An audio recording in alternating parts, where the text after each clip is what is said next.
80. 1 minggu telah berlalu, tanpa terasa kini usia si kecil Agatha dan juga Damian sudah memasuki usia 1 tahun 9 bulan, dan kedua bocah kembar itu pun telah berhenti meminum ASI pada sang momi semenjak 1 bulan yang lalu.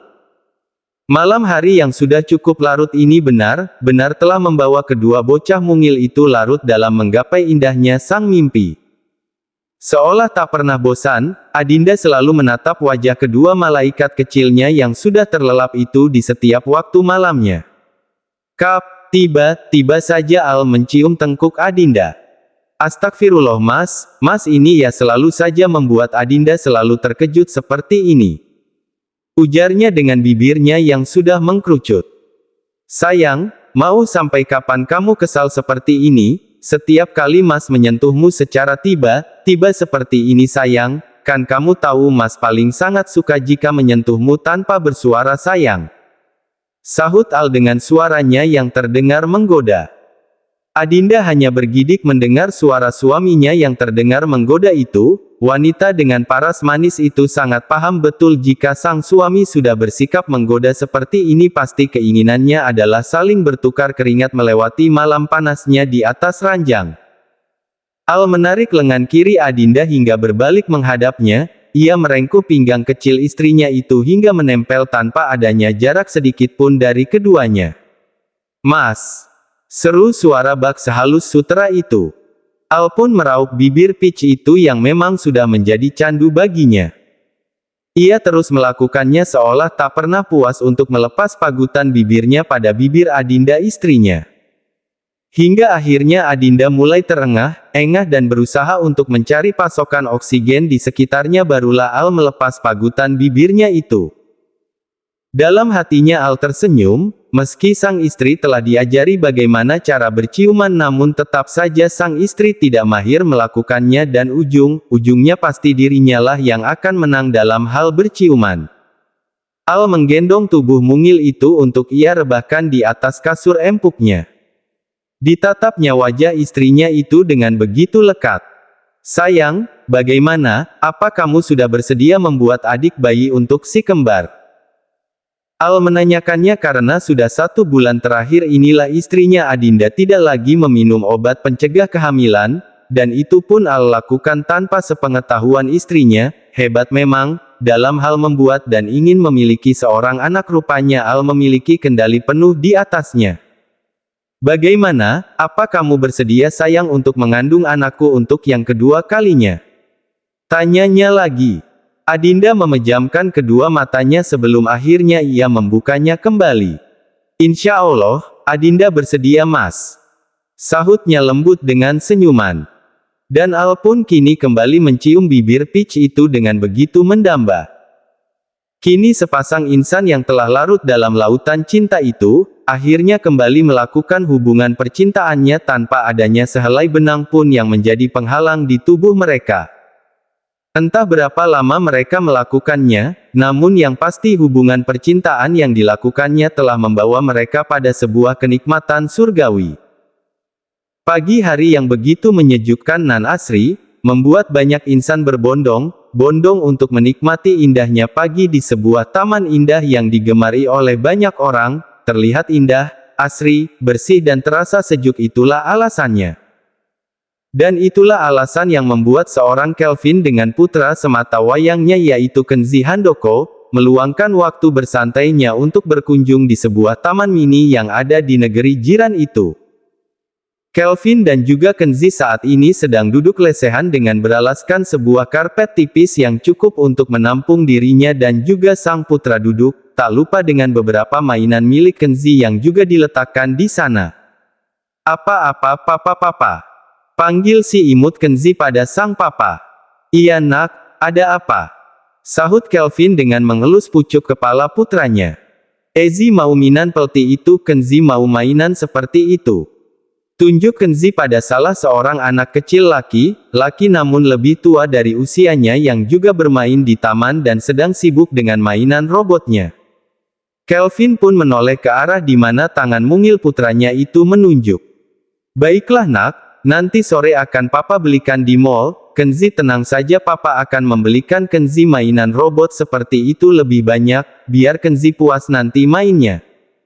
Sahut Kelvin yang menyanggupi keinginan putra kecilnya. Kenzi pun kembali memainkan beberapa mainan miliknya, mulai dari puzzle hingga kereta mainannya. Di saat sedang asyik bermain tanpa sengaja terdengar, hahaha. Tawa dua orang anak kecil yang sedang bercanda ria dengan kedua orang tuanya. Kenzi pun yang mendengar lengkingan tawa suara anak kecil yang hampir sama dengan usianya itu pun langsung menoleh. Bocah kecil itu pun memperhatikan kebersamaan sepasang anak kecil dengan orang tua lengkapnya, entah apa yang ada dalam benak Kenzi saat ini. Apa papa? Seru Kenzi dengan menatap papanya. Iya nak, sahut Kelvin. Ama Ezi imana, kenapa Ezi dak lihat ama?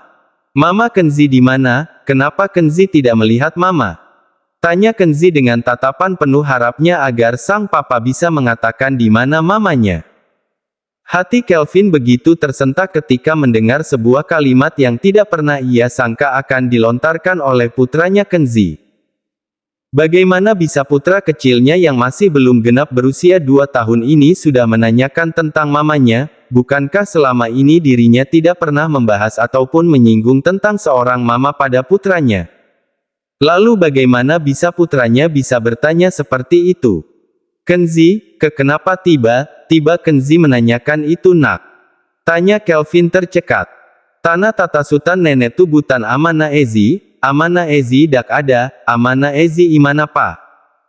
Karena kata sultan nenek itu bukan mamanya Kenzi, mamanya Kenzi tidak ada, mamanya Kenzi di mana pa? Ujar Kenzi menjelaskan. Apa, Ezi mau ama papa, Kenzi mau mampa? Imbuh Kenzi lagi. Kelvin terdiam, lidahnya terasa keluh, ia tak tahu harus menjawab apa pada putranya. Kelvin benar-benar tidak menyangka jika Kenzi akan menanyakan soal mamanya di usianya yang masih sangat terlalu dini, sedangkan Kelvin sendiri untuk saat ini masih belum menyiapkan jawaban apapun untuk menjawab dan mengabulkan keinginan Kenzi. Apa, Ezi mau ama pa, amana Ezi imana? Ezi mau ketemu ama papa, Kenzi mau mama pa, mamanya Kenzi di mana? Kenzi mau ketemu mama pa. Ujar Kenzi lagi memprotes karena tak kunjung direspon oleh sang papa. Iya, anu nak, mamanya Kenzi sedang ada di luar negeri, iya di luar negeri, mamanya Kenzi sedang membantu banyak orang sayang, mamanya Kenzi menolong mereka. Sahut Kelvin pada akhirnya karena ia tidak tahu harus menjawab apa untuk keinginan putranya. Kenzi nampak berpikir sejenak, ia mencoba mencerna kalimat yang dilontarkan papanya. Amana Ezi olong-olang, cama tepelti omna sutan, amana Ezi dadi dotel. Mamanya Kenzi menolong orang, sama seperti omnya sultan, mamanya Kenzi jadi dokter. Tanya Kenzi yang sudah melarat maksud dari kalimat papanya. Iya nak, betul, mamanya Kenzi jadi dokter, mamanya Kenzi menolong orang sayang, hebat kan mamanya Kenzi? Sahut Kelvin dengan senyuman yang dipaksakan. Di dalam hatinya sungguh Kelvin merasa sangat bersalah karena sudah memberikan kebohongan pada putranya, namun harus bagaimana lagi, sangat tidak mungkin jika Kelvin menceritakan tentang Cynthia pada putranya yang masih sangat kecil. Kalau begitu, kapan Amana Ezi pulang apa? Kalau begitu, kapan mamanya Kenzi pulang papa? Tanya Kenzi lagi karena bocah itu sangat berharap mamanya bisa pulang. Itu, mamanya Kenzi mamanya Kenzi akan pulang kalau sudah tidak menolong orang lagi sayang, iya mamanya Kenzi akan pulang kalau semua orang yang ditolongnya sudah sembuh. Sahut Kelvin lagi berbohong, entah harus berkata apa agar dirinya tak lagi berbohong. Lama maci apa? Lama masih papa? Tanya Kenzi lagi, bahkan rautnya sudah terlihat sangat sedih. Iya sayang, mamanya pulangnya bisa lama bisa juga cepat, oleh karena itu agar mama cepat pulang Kenzi harus lebih banyak berdoa ya, agar orang yang ditolong mama bisa cepat sembuh dan mama bisa pulang ke sini bertemu Kenzi. Putus Kelvin pada akhirnya yang merasa tak tega melihat kesedihan Kenzi. Sahut Kenzi dengan mengangguk, dan bocah kecil itu pun kembali fokus pada mainannya. Maafkan Papa nak, maafkan Papa yang sudah berbohong hingga sejauh ini, tapi apapun yang Papa lakukan semuanya adalah untuk kebaikanmu Kenzi. Kamu masih belum cukup umur untuk mengetahui siapa mamamu sebenarnya, karena kalau kamu sudah tahu, kamu pasti akan sangat sedih Kenzi. Mamamu itu tidak benar mencintaimu nak. Maafkan Papa Kenzi, maafkan Papa. Batin Kelvin menangis. Kedua manik mata itu tak hentinya menatap pada sebuah benda pipih yang menyimpan banyak kemampuan. Sepasang jemari lentiknya seolah tak pernah henti mengotak-atik benda pipih yang dinilai dapat sangat membantunya. Berkali-kali Cynthia menelpon seseorang yang sama dengan 3 nomor yang berbeda, namun nampaknya orang yang sedang dihubunginya itu tak kunjung menyahut. Tidak, lebih tepatnya 3 nomor telepon yang dihubunginya itu sudah tak lagi aktif. Harus bagaimana lagi aku bisa menghubungimu Kelvin? Sebegitu marahnya kah kamu sampai tidak bisa aku hubungi? Gumam Cynthia dengan masih menempelkan handphonenya di telinganya. Ya Tuhan, bagaimana ini? Bagaimana caraku bisa menghubungi Kelvin lagi? Kelvin, sebenarnya kamu ada di mana sih? Apa kamu lupa jika anak yang kamu bawa itu juga anakku? Gumam Cynthia lagi, bahkan kini kedua bola matanya sudah mulai berkaca-kaca. Ya Allah, aku tahu aku memang wanita hina, tapi aku mohon beri aku satu kesempatan untuk memperbaiki semuanya. Aku ingin bertemu dengan anakku, aku ingin merawatnya ya Allah, pertemukanlah aku dengan putraku, aku ingin tahu bagaimana keadaannya saat ini. Batin Cynthia menangis. Tidak ada yang bisa Cynthia lakukan saat ini, dan tanpa terasa kini air mata itu sudah mengalir membasahi pipi putihnya.